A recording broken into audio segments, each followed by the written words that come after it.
سابق جج صاحب فرما رہے ہیں. بار کاؤنسل نے بھی بالکل کنڈیم کیا اور انہوں نے کہا کہ یہ ریمارکس جو ہیں یہ اس طرح کے ریمارکس نہیں آنے چاہیے تھے.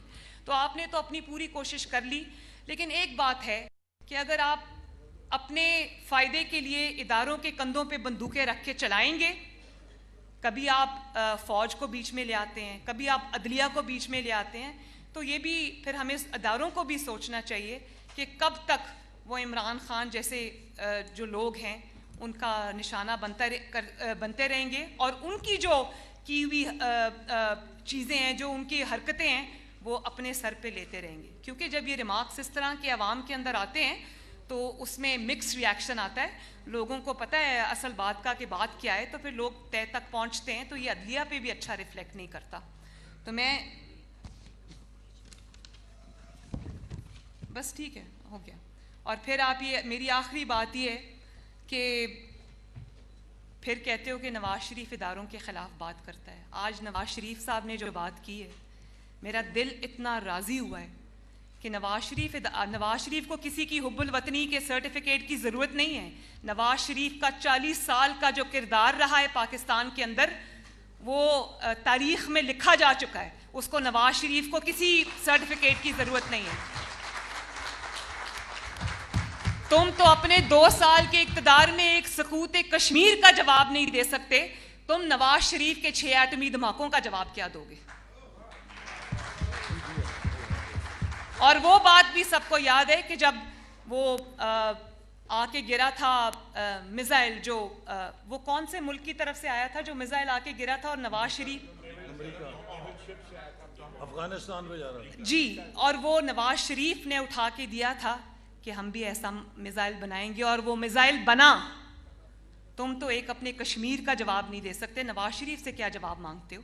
اور یہ اداروں کے پیچھے سے نکلو. مریم، وہ امریکہ نے چلایا تھا اور پریزیڈنٹ کلنٹن وہاں کا صدر تھا. اچھا، اور میں پاکستان میں پرائم منسٹر تھا. امریکہ نے میزائل چلائے تھے. تو یہ تو تاریخ کا حصہ ہے چیزیں، پاکستان کے عوام اس کے گواہ ہیں. تمہارے پہ یہ وقت آیا ہوتا کہ تمہیں بھارت کے 5 ایٹمی دھماکوں کے جواب میں 6 ایٹمی دھماکے کرتے، تو تم تو ساتھ والے کمرے میں چھپ کے بیٹھے ہوتے. تمہارے اندر تو اتنا بھی حوصلہ نہیں ہے.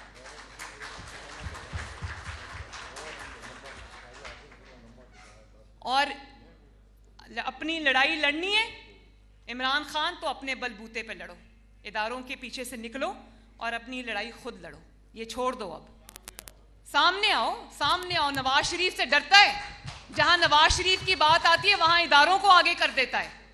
تو اداروں کو بھی یہ سوچنا چاہیے کہ نواز شریف کے پیچھے کروڑوں عوام کھڑی ہیں، اور وہ نواز شریف کے ساتھ یکجا ہیں، اور وہ سمجھ رہے ہیں کہ نواز شریف جو بات کر رہا ہے وہ ٹھیک کر رہا ہے. اور نواز شریف کے جو ووٹرز ہیں، ان کے علاوہ جو نیوٹرل لوگ ہیں اور جو ملک کے ساتھ محبت کرتے ہیں، جمہوریت کو اس ملک میں پھلتا پھولتا دیکھنا چاہتے ہیں، وہ بھی آج نواز شریف کے ساتھ کھڑے ہیں. اور آخری بات، مجھے رات کو یہ پتہ چل رہا تھا کہ یہ مجھے 16 MPO میں مینٹیننس آف پبلک آرڈر میں گرفتار کرنا چاہتے ہیں. تو میں الحمدللہ ایک دفعہ پھر یہ کہنا چاہتی ہوں کہ میں مسلم لیگ نون کے لیے، عوام کے لیے، پاکستان کے لیے میں حاضر ہوں. جہاں مجھے پارٹی ڈیوٹی لگائے گی،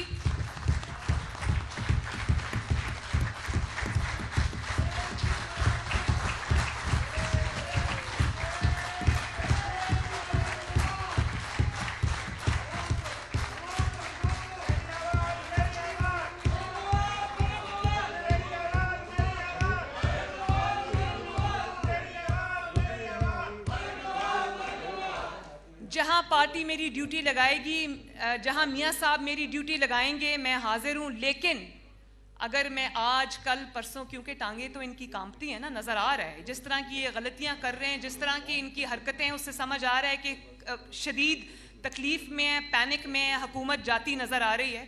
تو اگر یہ مجھے گرفتار کریں گے تو CWC کے سارے معزز ارکان سے اور جتنے لوگ بھی یہاں پر بیٹھے ہیں، میری سب سے، مجھے اس میں کوئی شک نہیں ہے، مجھے یہ کہنے کی بھی ضرورت نہیں ہے، لیکن ایک دفعہ میں ریٹریٹ کرنا چاہتی ہوں کہ سب سے میری ریکویسٹ ہے کہ پاکستان کا جو ہم نے علم اٹھایا ہے، نواز شریف کا جو ہم نے اس کی جد و جہد کا جو علم اٹھایا ہے، مسلم لیگ نون جو عوام کی، پاکستان کی ووٹ کی عزت کی جو جنگ لڑ رہی ہے، سویلین سپریمیسی کی جو جنگ لڑ رہی ہے، اس میں آپ اس پرچم کو سرنگوں نہیں ہونے دیں گے. اور انشاءاللہ تعالیٰ نواز شریف صاحب لندن سے بیٹھ کے لیڈ کریں گے، اور آپ انشاءاللہ تعالیٰ اگر مریم نواز گرفتار ہو بھی جاتی ہے، میں بڑی خوشی مجھے کوئی اس میں نہیں ہے، صرف افسوس مجھے اس بات کا ہوگا کہ جو اپنا حصہ میں اس میں ملک کی خاطر ڈالنا چاہتی تھی میں اس سے محروم ہو جاؤں گی. لیکن اگر مریم نواز گرفتار ہوتی ہے تو پھر آپ سب انشاءاللہ تعالیٰ آگے بڑھ کے انشاءاللہ تعالیٰ نواز شریف کا ساتھ دیں گے. آپ سب کا بہت بہت شکریہ. بہت شکریہ جی. اب ہمارے پاس وزیر اعظم آزاد جموں کشمیر راجہ فاروق حیدر صاحب بھی تشریف رکھتے ہیں، اور آپ کو پتہ ہے کہ یہ مسئلہ کشمیر اتنا اہم ہے کہ 72 سالوں سے کسی کو جرت نہیں ہوئی تھی کہ اس کی طرف میلی نگاہ اٹھا سکے، لیکن اس حکومت نے، نیازی حکومت نے سقوط کشمیر کیا ہے. تو میں ان سے درخواست کروں گا کہ چونکہ اب وقت کم ہے، اختصار کے ساتھ وہ اپنا خیالات کا اظہار کریں، لیکن انہیں دعوت دینے سے پہلے میں 2 اناؤنسمنٹس کرنا چاہتا ہوں. ایک تو آپ سب حضرات کو یہ پرفارما دیا گیا ہے آپ کا فیڈ بیک لینے کے لیے، تو اس کو ضرور فل کر کے تو آپ یہاں آفس میں جمع کرا دیجئے. دوسری بات یہ کہ آج چونکہ ہمارا زیادہ وقت ہم نے قائد کو دیا ہے ان کی باتیں سننے کے لیے، تو آپ لوگ ملک کے مختلف کونے سے آئے تھے اور ہم شاید آپ کی بات چیت نہیں سن سکے، تو کل